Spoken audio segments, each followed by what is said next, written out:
वर्ष 1903 रे कोणार्क मंदिरर मुख्य द्वार सीमेंट कंक्रीट द्वारा बंद कर दिगला। यही घटना पाखापाखि 120 वर्ष बीतीगला किंतु आज पर्यंत भारत सरकार तथा आम ओडिशा सरकार यही मुख्य द्वार खोलने तत्पर देखना। जेबे आपण कोणार्क मंदिर जिबे देखिबे मंदिरर द्वार संपूर्ण बंद अच्छी। यही मंदिरर आखपाखे अनेक मंदिर देखा पाइबे किंतु यही मंदिर रहस्य विषय टिके भी तथ्य पाइबे नहीं। यही मंदिर को नहीं बहुत रहस्य रही जेमिति कि ए मंदिर संपूर्ण अधूरा अटे। यही मंदिरर मुंडी रे 52 टन चुंबक लागिथिला एवं 1200 बढ़ई तथा मुख्य महाराणा विशु महाराणार पुओ धर्मपद कोणार्क मंदिरर मुंडी मारिथिला। किंतु मंदिरर प्रत्येक स्थान रे चित्र बहुत भयानक रहस्य रही। कहुए राति हेले मंदिर भितर नृत्य करिवार घुंघुर शब्द शुणा मिले। जदि आमे कोणार्क सूर्य मंदिरर रहस्य विषय कहबू राति पाइजिव। तथापि मनरे गोटे प्रश्न आसे जे आज पर्यंत भारत सरकार मंदिरर द्वार कहीं बंद करके रखिछन्ती, कहीं खोलुना।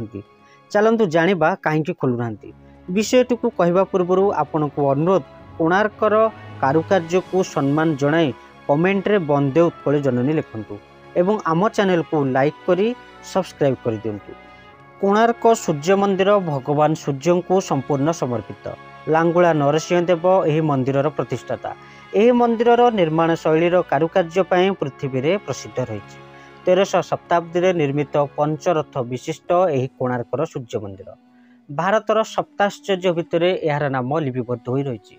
जदि मंदिरर नामकरण विषय कहबा से जुगर प्राची नदी एवं बंगोपसागर संगम स्थल रे उत्ताशयी बंदर थिला। यार ना सेतिपई कोणगर रखा जायतिला। कोणगरर नाम अनुसार कोणार्कर ना दिया जायछि बोली अनुमान करा जाय। जदि पौराणिक कथा कहबा भगवान श्रीकृष्ण पुत्र सांबंक द्वारा यह निर्मित होइतिबो बोली किंवदंती बा जनश्रुति अनुसार रही। पितांक अभिशापरू कुष्ठ रोगाक्रांत होई सांब एठाकु आसी 12 वर्ष काल कठोर तपस्या करथिले।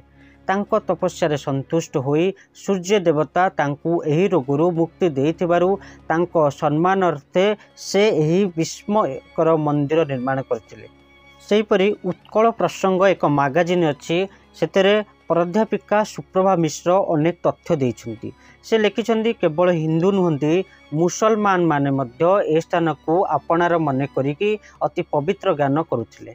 आईन अकबरी अनुसार आबुल फाजल लिखिछन्ति जे एही स्थान रे महात्मा कबीर समाधि थिबार जणाजे। एही कथा को नै बहुत वितर्क मध्य करा जायछि। यार सत्यता आज पर्यंत केही जानि नाहांती। बंधुगण मंदिरर कारुकार्य किंबा किंवदंती कथा कहले बहुत समय लागिजिबो। चलंतु रहस्य विषय जानिबा। हिंदू प्रदेश रे एभली अनेक मंदिर रही जहाकू आधुनिक जुगर इंजीनियर्स अविकल रूप दे परिबा असंभव प्राय। वैज्ञानिक माने भी कौन प्रमाण पाई पारि नाहांती। आमर हिंदू मंदिर देखि जते सब अच्छी दुनिया रे आमे दुई भगवान को स्वचक्षुर दर्शन करिथाउ। प्रथम हेउचंदी चंद्रदेव एवं द्वितीय हेउचंदी सूर्यदेव। सूर्यंक प्रथम किरण एही मंदिररू पड़ुथिबारु एही मंदिर रहस्य मध्य निश्चित रूपे सूर्यदेवंक सह जड़ित रही। आपण सबु मंदिर रे भगवान को दर्शन करुथिबा बेले एठारे भगवान को शक्ति अनुभव करिपारिबे। किंतु अन्य मंदिर मुख्य द्वार खोला थाए हेले एठारे मुख्य द्वार काहेकि बंद करा जायछि आज भी रहस्य करे। आउ ए बंद घरे रही अनेक रहस्य।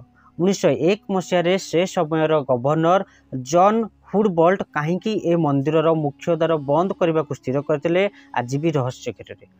कला पहाड़ आक्रमण होता सत होता पारे। कला पहाड़ आक्रमण रे मंदिर संपूर्ण भांगी जाइए हेले मंदिर भितर पूजा पाउथिबा सूर्य देवता को एपर्यंत कहीं पूजा करा जाउ नै आज भी प्रश्न घेरे होई रही। कहीं 1903 मसीह ए मुख्य द्वार कबाट बंद कर दिगला कहा पाखरे उत्तर आज पर्यंत नाही। कहुए यही मुख्य द्वार मध्य रही विशाल रहस्य। एठारे एभली चमत्कार जिनिस लुचि रही जहाँ समुद्र पतन को बढ़ा दिए नहीं। किंतु यह केते सत कहा पाखरे किछि प्रमाण नहीं। कहुए से समयर गवर्नर अनेक विदेश जहाज चलाचली माने गवर्नर पाखे अभियोग करते ए मंदिर सकाशु आमे रास्ता भूली जाऊँ आमको आगो को बढ़ा देउनी। किंतु अन्य एक इतिहास रे लिखाई जे कला पहाड़ आक्रमण रे मंदिर नष्ट हो जाइछि। କଳାପାହାଡ଼ ମନ୍ଦିରର ଶୈଳୀ ସମ୍ପୂର୍ଣ୍ଣ ଜାଣିଥିଲା, ସେଥିପାଇଁ ସେ ଦଧି ନଉତି ଭାଙ୍ଗି ଦେଇଥିଲା। 52 ଟନ୍ ଚୁମ୍ବକ କାରଣ ପାଇଁ ଯେଉଁ ଜାହାଜ ସମୁଦ୍ରରେ ପିଟି ହେଉଥିଲା, ସେଥିପାଇଁ କଳାପାହାଡ଼ ହୁଏତ ମନ୍ଦିର ଭାଙ୍ଗି ଦେଇଥିଲା। ତେବେ 1901ରେ ଜାହାଜ ସବୁ କେମିତି ଅସୁବିଧା ସମ୍ମୁଖୀନ ହେଉଥିଲା, ଯେହେତୁ ପୂର୍ବରୁ କଳାପାହାଡ଼ ଥିଲା କିନ୍ତୁ 1901 ମସିହାରେ କଳାପାହାଡ଼ ନଥିଲା, ତାହେଲେ ମନ୍ଦିରର କିଛି ରହସ୍ୟ ରହିଛି, ସେଥିପାଇଁ ଗଭର୍ଣ୍ଣର ସେ ସମୟରେ ବନ୍ଦ କରିଦେଇଥିଲେ। ଯଦି ସବୁଠାରୁ ବଡ଼ ରହସ୍ୟ କଥା କହିବା, ଓଡ଼ିଶାର ଅନେକ ମନ୍ଦିର କିଛି ନା କିଛି ତଥ୍ୟ ସମସ୍ତେ ଜାଣିଛନ୍ତି, ହେଲେ କୋଣାର୍କ ମନ୍ଦିର ବିଷୟରେ ଏତେ କମ୍ କେମିତି ଜାଣିଛନ୍ତି? ଚନ୍ଦ୍ରଭାଗା ନଦୀ କେଉଁଠି, କୋଣାର୍କ କେଉଁଠି, ତାହେଲେ କେଉଁଠି ଧର୍ମପଦ ଡେଇଁ 1200 ବଢ଼େଇଙ୍କ ପାଇଁ ନିଜ ଜୀବନ ଦେଇ ପ୍ରାଣ ଦେଇଥିଲା। କୋଣାର୍କ ମନ୍ଦିରରେ ଅନେକ ଦେବାଦେବୀଙ୍କ ମୂର୍ତ୍ତି ଥାଇ ମଧ୍ୟ ମନ୍ଦିର ପୂଜା ପାଉନି, ଏହା ବି ହିନ୍ଦୁ କଲଚରରେ ଗୋଟିଏ ଆଜି ବି ଆଶ୍ଚର୍ଯ୍ୟ ହୋଇକି ରହିଛି। ଧରି ନିଅନ୍ତୁ ମନ୍ଦିର ଜରାଜୀର୍ଣ୍ଣ ଅବସ୍ଥାରେ ଅଛି ବୋଲି ମନ୍ଦିର ଭିତରକୁ ଯିବାକୁ ବା ମୁଖ୍ୟ ଦ୍ୱାରକୁ ବନ୍ଦ କରିଦିଆଯାଇଛି, କିନ୍ତୁ ବାହାରେ ତ ପୂଜା କରିହେବ, କିନ୍ତୁ ବାହାରେ କାହିଁକି ପୂଜା କରାଯାଉନାହିଁ? ସୂର୍ଯ୍ୟଦେବଙ୍କୁ ଅନେକ ହିନ୍ଦୁବାଦୀ ପ୍ରଶ୍ନ କରିଛନ୍ତି। କାହିଁକି ଆଜି ବି ଅନେକ ସାଧୁସନ୍ଥ ଚୁପ୍ ରହିଛନ୍ତି? ଏହା ସତ ଯେ ଫଟୋ ଯେଉଁ ମନ୍ଦିର ଅଛି, ଆପଣମାନେ ଯେଉଁ ଫଟୋ ଦେଖୁଥିବେ, ଯେଉଁ ସେ ମନ୍ଦିର ଯେଉଁ ଭାବୁଛନ୍ତି କୋଣାର୍କ ମନ୍ଦିର, ପ୍ରକୃତରେ ସିଏ ନୁହଁ, ତା ପଛରେ ଆଉ ଗୋଟେ ବଡ଼ ମନ୍ଦିର ଥିଲା, ଯେଉଁ ମୁଖ୍ୟ ମନ୍ଦିର ଯେଉଁ କୁହାଯାଏ, ସେ ମନ୍ଦିର ଆଉ ନାହିଁ, ଭାଙ୍ଗି ଯାଇଛି। ହେଲେ ପୂଜା କାହିଁକି କରାଯାଉନାହିଁ ଆଜି ବି ସମସ୍ତେ ପ୍ରଶ୍ନ କରୁଛନ୍ତି। ତେଣୁ ସରକାର କିଛି ନା କିଛି ତଥ୍ୟ ଜାଣିଛନ୍ତି, ଯେଉଁ କାରଣ ପାଇଁ ମନ୍ଦିରର କବାଟ ବନ୍ଦ କରିଦିଆଯାଇଛି। ଦର୍ଶକ ବନ୍ଧୁ, ଆମର ଏହି ନଲେଜେବୁଲ୍ ଭିଡ଼ିଓ ଆପଣଙ୍କୁ ଯଦି ପସନ୍ଦ ଆସିଛି, ଦୟାକରି ଲାଇକ୍ କରନ୍ତୁ ଏବଂ ଆମ ଚ୍ୟାନେଲକୁ ଦୟାକରି ସବସ୍କ୍ରାଇବ୍ କରନ୍ତୁ। ବନ୍ଦେ ଉତ୍କଳ ଜନନୀ।